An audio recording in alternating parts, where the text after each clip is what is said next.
Movie start అవ్వగానే మనకు ఒక మ్యారీడ్ కపుల్ని చూపిస్తారు. దాంట్లో అమ్మాయి పేరు ఉమ, అబ్బాయి పేరు గోపాల్. పెళ్ళైన తర్వాత వాళ్ళిద్దరూ ఇంటికి వెళ్తూ ఉంటారు. అయితే వాళ్ళిద్దరూ దారి మధ్యలో ఒకళ్ళతో ఒకళ్ళు అసలు మాట్లాడుకోరు. ఇది చూసి మనకి చాలా ఆశ్చర్యంగా అనిపిస్తుంది. మేబీ వాళ్ళకి ఈ పెళ్ళంటే ఇష్టం లేదేమో. కాసేపటికి వాళ్ళు ముంబైలో ఉన్న గోపాల్ ఇంటికి చేరుకుంటారు. కాసేపు కూర్చొని రెస్ట్ తీసుకున్న తర్వాత ఉమా తన బట్టలు మార్చుకోవడానికని సైడ్కి వెళుతుంది.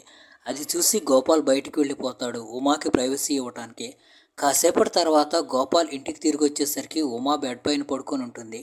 ఇప్పుడు గోపాల్ ఉమాని బయటికి వెళ్ళమంటాడు. ఎందుకంటే ఇప్పుడు గోపాల్ వంతు బట్టలు మార్చుకోవడానికి. దాంతో ఉమా సైలెంట్గా లేచి ఇంటి బయటికి వెళ్ళి కూర్చుంటుంది. అక్కడే కూర్చొని ఉమా సిగరెట్ కూడా కాలుస్తుంది. చాలా పొద్దుపోయినా కానీ ఉమాకి నిద్ర రాదు. ఎందుకంటే ఇక్కడ ఉమాకి కొత్త ప్లేస్ కావటం వల్ల. దాంతో ఉమా చాలాసేపు అక్కడే అటు ఇటు తిరుగుతుంది. చాలా పొద్దుపోయినాకొచ్చి ఉమా పడుకుంటుంది.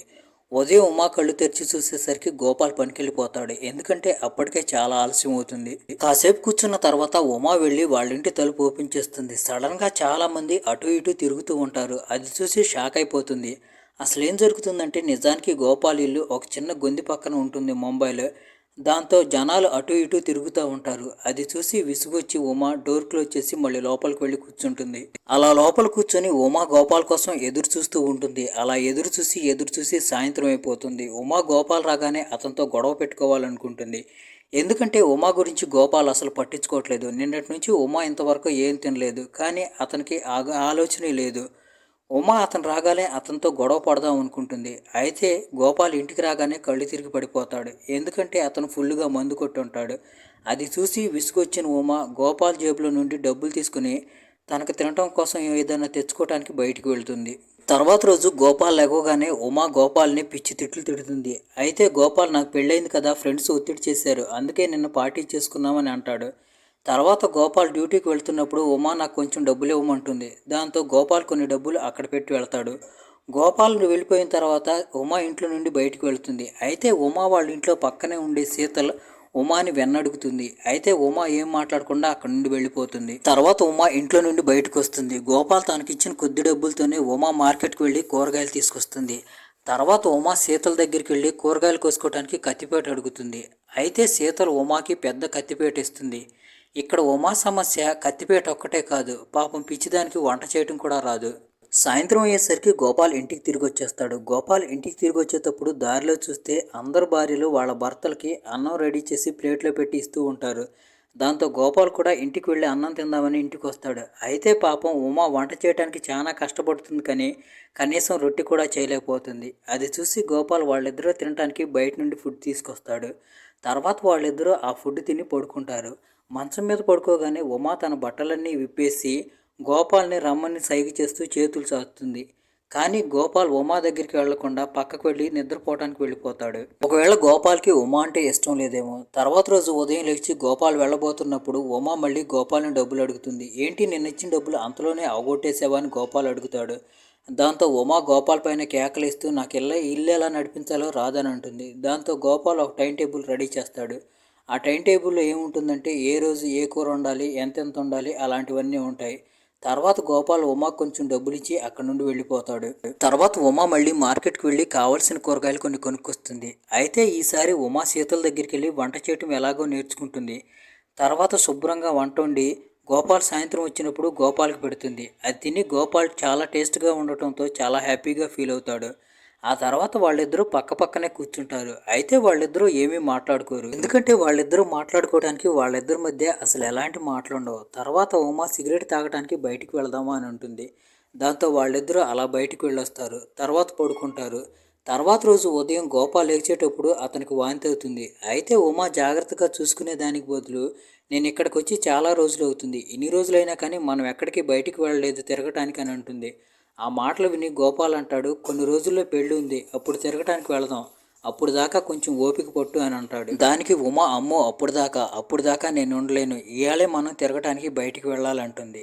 దాంతో గోపాల్ ఉమాని తీసుకొని ముంబైకి 13 కిలోమీటర్ల నుండి బీచ్కి తీసుకొస్తాడు. కాసేపు అక్కడ తిరిగిన తర్వాత వాళ్ళిద్దరూ బస్సులో ఎక్కి ఇంటికి వస్తారు. ఇంటికి వచ్చిన తర్వాత గోపాల్ డ్యూటీకి వెళ్ళిపోతాడు.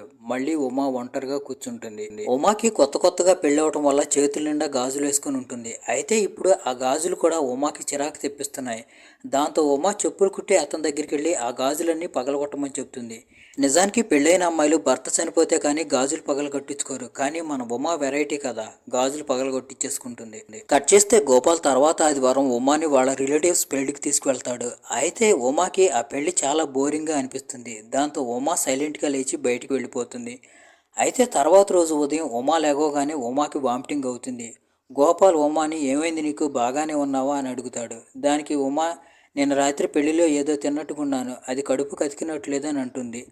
దాంతో గోపాల్ ఏమీ మాట్లాడకుండా సైలెంట్గా డ్యూటీకి వెళ్ళిపోతాడు. గోపాల్ వెళ్ళిపోగానే ఉమా మళ్ళీ ఒంటరిదైపోతుంది. ఆ చిన్న గదిలో ఉమాతో మాట్లాడే వాళ్ళు ఎవరూ ఉండరు. ఉమాకి పిచ్చెక్కిపోతూ ఉంటుంది. కాసేపటి తర్వాత ఏదో ఆలోచించి ఉమా ఇంట్లో నుండి బయటకు వస్తుంది. తర్వాత ఎదురుగున్న పెద్ద బంగ్లా దగ్గర కొన్ని మొక్కలు దొంగతనం చేసి ఆ చిన్న రూమ్ నిండా నింపేస్తుంది. తర్వాత ఉమా వాటి వెనకాల కూర్చొని సిగరెట్ తాగుతూ ఉంటుంది. కాసేపటి తర్వాత ఉమా ఇంట్లో నుండి బయటకు వచ్చి అక్కడ ఇక్కడ తిరగటానికి వెళుతుంది. చాలా ప్లేసులు తిరిగిన తర్వాత ఉమా బీచ్లోకి వెళ్ళి కూర్చుంటుంది. అక్కడ కొంతమంది ఏడుస్తూ ఉంటారు. అయితే ఉమాకి అసలేమీ పట్టదు. చూస్తే ఉమాలో ఎమోషన్స్ కూడా చచ్చిపోయాయేమో అనిపిస్తుంది. కాసేపటి తర్వాత ఉమా ఒక కంపెనీ దగ్గరికి వెళ్ళి అక్కడ తనకేమైనా పని ఉందా అని అడుగుతుంది. దాంతో ఆ వ్యక్తి ఇక్కడ క్లీనింగ్ చేసే పని ఉందని అంటాడు. ఉమా ఏది ఆలోచించకుండా ఆ పని చేయడానికి ఒప్పుకుంటుంది. ఎందుకంటే ఇంట్లో ఒంటరిగా కూర్చొని ఉమాకి బోరు కొట్టిపోయింది. ఉమా ఉదయం నుంచి సాయంత్రం దాకా బూజు దులిపే కర్ర బకెట్ నీళ్లు తీసుకొని అదంతా శుభ్రం చేసి సాయంత్రం అవగానే ఆ కర్ర మళ్ళీ బకెట్ తీసుకొని ఇంటికి వచ్చేస్తుంది. తర్వాత రోజు ఉదయం ఉమా శీతలతో కూర్చొని కాసేపు మాట్లాడి తర్వాత తన డ్యూటీకి వెళ్ళిపోతుంది. సాయంత్రం ఉమా ఇంటికి తిరిగి వచ్చేటప్పుడు ఆ కంపెనీలో పనిచేసే వాచ్మెన్ కూడా అదే దారిలో వెళుతూ ఉంటాడు. అతను ఉమాకి లిఫ్ట్ ఇస్తానని అంటాడు. ఉమా ఇల్లు కూడా అక్కడి నుంచి 4 కిలోమీటర్ల దూరం ఉండటంతో ఉమా కూడా సరే అని చెప్పి అతను సైకిల్ ఎక్కి కూర్చుంటుంది. అతను ఉమా ఇంటి దగ్గర దిగబెడతాడు. తర్వాత రోజు ఉదయం మళ్ళీ ఉమా శీతలతో కాసేపు మాట్లాడుతుంది. గోపాల్ది నాది ఒకే ఊరు, అందుకే మా ఇద్దరికి ఇచ్చి పెళ్లి చేశారు. అయితే మా ఇద్దరి మధ్య అంతగా ప్రేమ ఏది లేదని చెప్తుంది.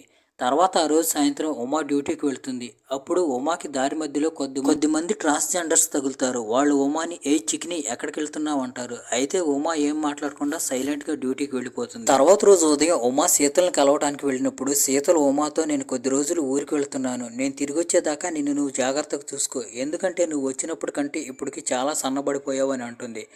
దానికి ఉమా, ఈ మధ్యలో నాకు పొట్టలో బాగాట్లేదు, దానివల్లే సన్నబడిపోయానేమో అని అంటుంది. ఆ రోజు సాయంత్రం ఉమా డ్యూటీకి వెళ్ళినప్పుడు ఆ వాచ్మెన్ ఉమాని బలవంతంగా హాస్పిటల్కి తీసుకెళ్తాడు. ఎందుకంటే ఉమా ఆరోగ్యం అసలు బాగాలేదు.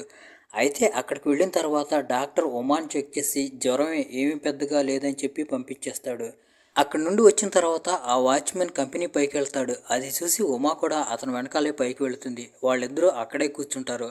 అలా చూస్తుండగానే తెల్లారిపోతుంది. తెల్లారి ఉమా తిరిగి వచ్చేటప్పుడు ఉమాకి మళ్ళీ దారి మధ్యలో ట్రాన్స్జెండర్లు తగులుతారు. అయితే వాళ్ళలో ఒక ట్రాన్స్జెండర్ ఉమాకి తాగటానికి టీ ఇస్తుంది. వాళ్ళిద్దరూ కాసేపు మాట్లాడుకుంటారు. తర్వాత ఉమా అక్కడ నుండి ఇంటికి వెళ్ళిపోతుంది. ఉమా చెవులో ఏదో గొయ్యి అని సౌండ్ వినిపిస్తుంది. తర్వాత ఉమా ఎండలో బయట తిరగటానికి వెళ్తుంది. అయితే బయట బాగా ఎండేస్తున్నా కానీ ఉమాకి చాలా చలిపుడుతుంది. అప్పుడే ఒక మోడర్న్ అమ్మాయి వచ్చి ఉమాని, నువ్వు ఏ క్రీమ్ యూజ్ చేస్తావు, నీ స్కిన్ బాగా మెరుస్తుంది అని అంటుంది. అయితే ఉమా ఏం సమాధానం చెప్పకుండా అక్కడ నుండి వెళ్ళిపోతుంది. తర్వాత ఉమా ఇంటికి వెళ్ళి దుప్పటి కప్పుకొని బయటకు వెళ్తుంది. ఎందుకంటే బయట ఎండగా ఉన్నా కానీ ఉమాకి బాగా చలివేస్తుంది. ఒకరోజు రాత్రి ఉమా తన చెవులను చూపించుకోవడానికి ఒక డాక్టర్ దగ్గరికి వెళ్తుంది. అయితే డాక్టర్, నీ చెవుల్లో ప్రాబ్లం ఏమీ లేదు, బాగానే ఉంది, ఆకలి వల్ల అలా అవుతుందేమో అని అంటాడు. తర్వాత ఉమా అక్కడ నుండి ఇంటికి వెళ్లకుండా దారి మధ్యలో ఒక చోట కూర్చుంటుంది. అక్కడే నిద్రపోతుంది. తర్వాత రోజు ఉదయం ఎండ మీద పడటంతో ఉమాకి మెలకు వచ్చి ఇంటికి వస్తుంది. అయితే ఉమా ఇంటికి వచ్చేసరికి గోపాల్ ఉమాకి తినడానికి కొంచెం పెడతాడు. అయితే ఉమా ఆ ఫుడ్ తిందు. దాంతో గోపాల్, నేను ఎప్పుడు ఏమి ఇచ్చినా కానీ నువ్వు తినలేదు, నువ్వు తినటం నేను ఇంతవరకు చూడలేదని అంటాడు. దానికి ఉమా, నాకు పొట్టలో బాగా లేదంటుంది. ఆ తర్వాత వాళ్ళిద్దరూ సిగరెట్ తాగటానికని బయటికి వెళ్తారు. వాళ్ళు సిగరెట్ తాగుతున్నప్పుడు ఉమా పైన ఆకాశం వైపు చూసి బూతులు తిడుతుంది. దాంతో గోపాల్ షాక్ అయిపోయి ఏమైందని అంటాడు. దానికి ఒక పెద్ద మేఘం వచ్చి చిన్న నక్షత్రాన్ని తినేసింది అని అంటుంది. ఆ మాటలు విని షాక్ అయిపోయిన గోపాల్, నీ ఆరోగ్యం బాగానే ఉందా అంటాడు. దానికి ఉమా, బాగానే ఉంది, నేను బాగానే ఉన్నానని చెప్తుంది.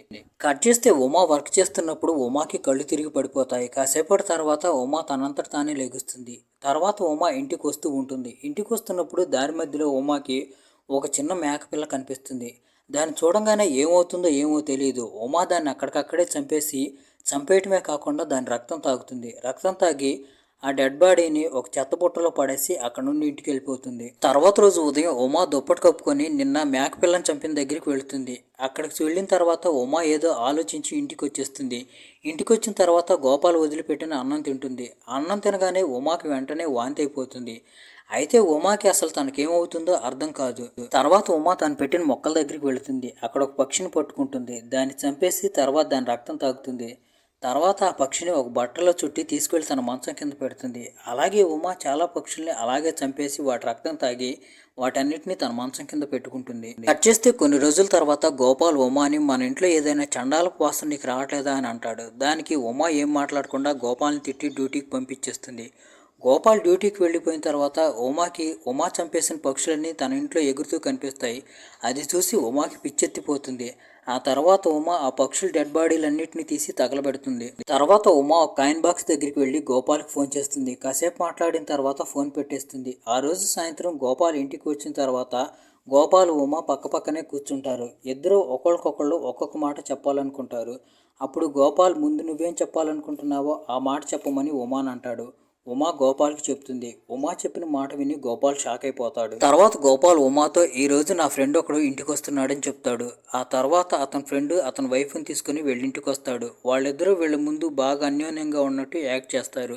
తర్వాత ఆ కపుల్ బీచ్కి వెళ్ళిపోతారు. గోపాల్ ఫ్రెండ్ తన వైఫ్తో మాట్లాడుతూ ఉంటాడు. అయితే గోపాలు ఉమా మాత్రం ఒకరితో ఒకళ్ళు సంబంధం లేనట్టుగా కూర్చుంటారు. కాసేపటి తర్వాత ఉమా గోపాల్ ఫ్రెండ్ దగ్గర ఉన్న కుక్కని తీసుకొని నేను వాకింగ్కి తీసుకెళ్తానని తీసుకెళ్తుంది. కాసేపటి తర్వాత ఉమా ఆ కుక్కను వదిలేస్తుంది.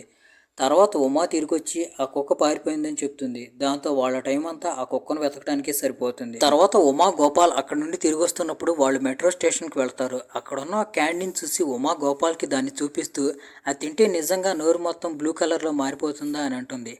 దానికి గోపాల్ ఏమో నాకు తెలియదని చెప్పి ఉమా కోసం ఆ క్యాండిని తీసుకురావడానికి వెళ్తాడు. ఈ మధ్యలో ఉమా ట్రైన్లో ఎక్కి గోపాల్ కోసం ఒక సీట్ కూడా ఆపుతుంది. ఇంకోవైపు గోపాల్ ఉమా కోసం క్యాండీ తీసుకొస్తూ ఉంటాడు. అప్పుడే ట్రైన్ వెళ్ళిపోతుంది. ఉమా ఇంటికి వచ్చి గోపాల్ కోసం ఎదురు చూస్తూ ఉంటుంది. చాలా పొద్దుపోయిన తర్వాత గోపాల్ ఇంటికి తిరిగి వస్తాడు. గోపాల్ ఇంటికి రావడంతోనే ఉమా గోపాల్ మీద కేకలేస్తుంది. అసలు ఇప్పుడు దాకా ఏం చేస్తున్నావు అని అంటుంది. దానికి గోపాల్ నా ట్రైన్ మిస్ అయింది. దాంతో నేను మెట్రో స్టేషన్ దగ్గర నుంచి ఇక్కడ దాకా పరిగెత్తుకుంటూ వచ్చానని చెప్తాడు. దానికి ఉమా పరిగెత్తుకుంటూ రావడం దేనికి, నెక్స్ట్ ట్రైన్ వచ్చిన దాకా వెయిట్ చేయొచ్చు కదా అని అంటుంది. అయితే గోపాల్ నాకు ఆ ఆలోచన రాలేదు, నాకేమనిపించిద్దో అదే చేశానని అంటాడు. తర్వాత గోపాల్ ఉమాకి తాను తీసుకొచ్చిన క్యాండీ ఇస్తాడు. అయితే ఉమా ఆ క్యాండీ తినకుండా ఆ క్యాండీని విసిరేస్తుంది. తర్వాత వాళ్ళిద్దరూ కలిసి మందు తాగుతారు. ఆ మందు తాగిన మత్తులోనే మొదటిసారిగా వాళ్ళిద్దరూ ఇంటిమేట్ కూడా అవుతారు. తర్వాత రోజు ఉదయం ఉమా కళ్ళు తెరిచి చూసేసరికి ఉమా చంపేసిన పక్షులన్నీ మళ్ళీ ఇంట్లో ఎగురుతూ కనపడతాయి. అది చూసి భయపడిపోయిన ఉమా గోపాల్ని నిద్రలేపుతుంది. అయితే గోపాల్ అప్పటికే చనిపోయి ఉంటాడు. అంటే ఉమా తనకు తెలియకుండానే రాత్రి చచ్చిపోయిన గోపాల్తో ఇప్పుడు దాకా పడుకొని ఉందన్నమాట. గోపాల్ చచ్చిపోయిన తర్వాత ఉమా పూర్తిగా బయటికి వెళ్ళటమే మానేస్తుంది. కొన్ని రోజుల తర్వాత ఉమా వాళ్ళ కంపెనీ వాచ్మెన్ ఉమా దగ్గరికి వస్తాడు. అయితే ఉమా డోర్ కూడా ఓపెన్ చేయదు. కాసేపటి తర్వాత అక్కడ ఇక్కడ తిరిగి అతను ఉమా ఫ్రెండ్ని ఉమా గురించి అడుగుతాడు. అయితే ఉమా గోపాల్ కొన్ని రోజులుగా కనిపించట్లేదని, వాళ్ళిద్దరూ చాలా విచిత్రమైన వ్యక్తులని ఫ్రెండ్ చెప్తుంది. ఇంకోవైపు ఇక్కడ ఉమాకి గోపాల్ డెడ్ బాడీని ఏం చేయాలో అర్థం కాదు. దాంతో ఉమా గోపాల్ డెడ్ బాడీని బాగా అలంకరించి గోడకు కూర్చోబెట్టి గోపాల్ డెడ్ బాడీ నిండా లైటింగ్ వేస్తుంది. అప్పుడే చాలా మేకలు ఉమా దగ్గరికి వస్తాయి. ఉమాకి ఏం చేయాలో అర్థం కాక వాటన్నిటిని తీసుకెళ్లి ఎవరికి తెలియని ఒక ప్లేస్లో వదిలిపెట్టి వస్తుంది. ఉమా ఇంటికి తిరిగి వస్తున్నప్పుడే ఉమా ఫ్రెండ్ కూడా ఉమా వెనకాలే ఇంట్లోకి వస్తుంది. అయితే అక్కడ చచ్చిపోయిన గోపాల్ డెడ్ బాడీని చూసి ఉమా ఫ్రెండ్ షాక్ అయిపోతుంది. ఆ లేడీని చూసి ఉమా వెంటనే నేను ఎంత డేంజరస్ పర్సన్నో నీకు తెలియదని చెప్పి ఆ లేడీని అక్కడికక్కడే చంపేస్తుంది. తర్వాత ఉమా డోర్ మీద ఏదో ఒక మార్క్ వేసి ఉంటుంది. కొన్ని రోజుల తర్వాత శీతలు తిరిగి వస్తుంది. తర్వాత శీతలు ఉమా కలిసి ఆ గోడ మీద వేసిన గుర్తుల గురించి మాట్లాడుకుంటారు. తర్వాత ఉమా శీతల్ని ఒక కత్తి ఇమ్మని అడుగుతుంది. ఆ కత్తి తీసుకెళ్లి ఉమా ఆ లేడీ డెడ్ బాడీని ముక్కలు ముక్కలుగా నరికి ఎవరికి కనపడకుండా ఒక చోట పారేస్తుంది. అప్పుడే ఉమా బయటికి తీసుకెళ్లి వదిలిపెట్టిన మేకలన్నీ అక్కడికి వచ్చి ఆ డెడ్ బాడీని తినేస్తాయి. తర్వాత రోజు ఉమా ఆ ట్రాన్స్జెండర్ని వెళ్ళి కలుస్తుంది. ఇంతకు ముందు కలిసిన ట్రాన్స్జెండర్ని. ఉమా ఆ ట్రాన్స్జెండర్ని ఒక హెల్ప్ అడుగుతుంది. ఆ ట్రాన్స్జెండర్ కూడా ఉమాకి హెల్ప్ చేయడానికి ఒప్పుకుంటుంది. అప్పుడు ఆ ట్రాన్స్జెండర్ ఉమాని నీ బ్యూటీ సీక్రెట్ ఏంటని అడుగుతుంది. అది చాలా కష్టం, ఇప్పుడే చెప్పడానికి కుదరదు, తర్వాత చెప్తానని అంటుంది ఉమా. తర్వాత ట్రాన్స్జెండర్ ఉమా దగ్గరికి ఒక ట్రక్ డ్రైవర్ని తీసుకొస్తుంది. తర్వాత ఉమా తనతో పాటు ఏదో తీసుకొని ఆ ట్రక్లో ఎక్కడికో వెళ్తుంది. ఆ ట్రక్ డ్రైవర్ ఉమాని దించేస్తాడు. నిజానికి ఉమా తనతో పాటుగా గోపాల్ డెడ్ బాడీని తీసుకువెళ్తుంది. కాసేపటి తర్వాత ఉమా గోపాల్ డెడ్ బాడీని తగలబెట్టేస్తుంది. ఉమా అక్కడే కూర్చుంటుంది. కాసేపటి తర్వాత అక్కడికి ఒక అఘోరి వస్తాడు. తర్వాత అఘోరి గోపాల్ చితిభస్మాన్ని తీసి అతనికి రాసుకుంటాడు. అలాగే ఉమా చేతులకు కూడా రాస్తాడు. తర్వాత ఉమా బూడిదని కొద్దిగా డబ్బాలో ఎత్తుకొని అక్కడ నుండి వెళ్తూ ఉంటుంది. వెళ్తున్నప్పుడే రోడ్డు మీద ఉమాకి కళ్ళు తిరిగి పడిపోతుంది. అయితే ఉమా కళ్ళు తిరిగి చూసేసరికి ఒక ఆశ్రమంలో ఉంటుంది. ఆశ్రమంలో వాళ్ళు ఉమా లేచిన తర్వాత ఉమా తినడానికి కొంచెం ఇస్తారు. కొన్ని రోజులు అక్కడే ఉండమని కూడా అంటారు. కొన్ని రోజుల తర్వాత ఉమాకి ఆ చచ్చిపోయిన పక్షులు మళ్ళీ కనిపిస్తాయి. ఇంతకుముందు లాగానే ఉమా ఆ పక్షిని కూడా చంపేసి దాని రక్తం తాగుతుంది. తర్వాత ఆశ్రమంలో ఉన్న ఫోన్ నుంచి ఉమా సీతలకు ఫోన్ చేసి, నేను ఇంటికి వస్తున్నాను, నాకు కొంచెం హెల్ప్ కావాలని అడుగుతుంది. చాలా పొద్దుపోయిన తర్వాత ఉమా ఇంటికి వస్తుంటుంది. అయితే ఉమా ఇంటికి వచ్చేసరికి కొంతమంది ఉమా ఇంటి ముందర కాగడాలు పట్టుకుని నిలబడటం ఉమాకు కనిపిస్తుంది. తర్వాత వాళ్ళు ఉమా ఇంటి తలుపు తీస్తారు. చాలా పక్షులు ఇంట్లో నుండి బయటకు వచ్చేస్తాయి. అది చూసి ఉమా అక్కడి నుండి పారిపోతుంది. అయితే అప్పుడే ఒక పోలీస్ ఆఫీసరు పూజారి గారు ఉమాను ఆపబోతారు. ఉమాను ఆపి ఆ పూజారి గారు ఉమా మీద గంగాజలం చల్లబోతారు. అప్పుడే షార్ట్ సర్క్యూట్ అవుతుంది. అది అవకాశంగా చూసుకుని ఉమా అక్కడి నుండి పారిపోతుంది. కాలనీలో వాళ్ళందరూ కలిసి ఉమాను వెతుకుతూ ఉంటారు. అప్పుడే ఉమాను ఎవరో కిడ్నాప్ చేస్తారు. ఆ కిడ్నాప్ చేసేది వేరెవరో కాదు, సీతల ఫ్రెండ్. వాళ్ళు ఉమాని కిడ్నాప్ చేసి వాళ్ళతో పాటు వెహికల్లో ఎక్కించుకొని వెళ్తూ ఉంటారు. ఇంకోవైపు కాలనీ వాళ్ళు వెహికల్ వెనకాలే వస్తూ ఉంటారు. అది చూసి ఉమాకి చిరాకు వచ్చి వాళ్ళతో మాట్లాడొస్తాను ఉండండి అని చెప్పి వెహికల్లో నుండి దిగి వాళ్ళ దగ్గరికి వెళ్ళి, మీరు నా వెనకాల ఎందుకు పడుతున్నారని అడగాలనుకుంటుంది. ఉమా అడగబోయే ముందే వాళ్ళు ఉమాని జంతువు అని పిలుస్తారు. దానికి ఉమా, మనిషిలాగా బతకటం కష్టం, జంతువులాగా బతకటం తేలిక, నాకు నచ్చినట్టు నేను బతుకుతున్నాను, దానివల్ల మీకు సమస్య ఉందని చెప్పి వాళ్ళతో అని అక్కడ నుండి వెళ్ళిపోతుంది. తర్వాత సీతల ఫ్రెండ్ ఉమాని తీసుకెళ్ళి ఒక రైల్వే స్టేషన్లో వదిలిపెడతారు. ఉమా ఆ రైల్వే స్టేషన్లో ఒక ట్రైన్ ఎక్కి ఎక్కడికో వెళుతూ ఉంటుంది. అప్పుడే ఉమాకి ట్రైన్ వెంబడిస్తున్న గొర్రెలు అలాగే పక్షులు కనిపిస్తాయి. ఇప్పుడు మీకు కనిపించవచ్చు ఉమా ఎవరు, అసలు ఈ కథ ఏంటని. నిజానికి ఉమా ఒక వ్యాంపైర్. అందుకనే ఉమాకి మామూలుగా ఉండే ఫుడ్ నచ్చదు. అందుకే ఉమా జంతువులను చంపి వాటి రక్తం తాగుతుంది. ఉమా వాటిని చంపినప్పుడు అవి కూడా వ్యాంపైర్లుగా మారిపోతాయి. ఇదే కదా వ్యాంపైర్ కాన్సెప్ట్. అంటే ఉమా చంపిన పక్షులు కానీ జంతువులు కానీ చచ్చిపోవు. చచ్చిపోయి మళ్ళీ అవి వ్యాంపైర్లుగా తయారయ్యి మళ్ళీ ఉమానే ఫాలో అవుతున్నాయి అన్నమాట. ఇప్పుడు ఉమా ఎక్కడికి వెళ్ళిందో, ఎంతమందిని చంపిందో, ఎంతమందిని వ్యాంపైర్లుగా మార్చిందో ఏమీ తెలియదు. ఇక్కడితో ఈ మూవీ ఎండ్ అయిపోతుంది. దరిద్రంగా ఉంది, అసలు చూడబాకండి.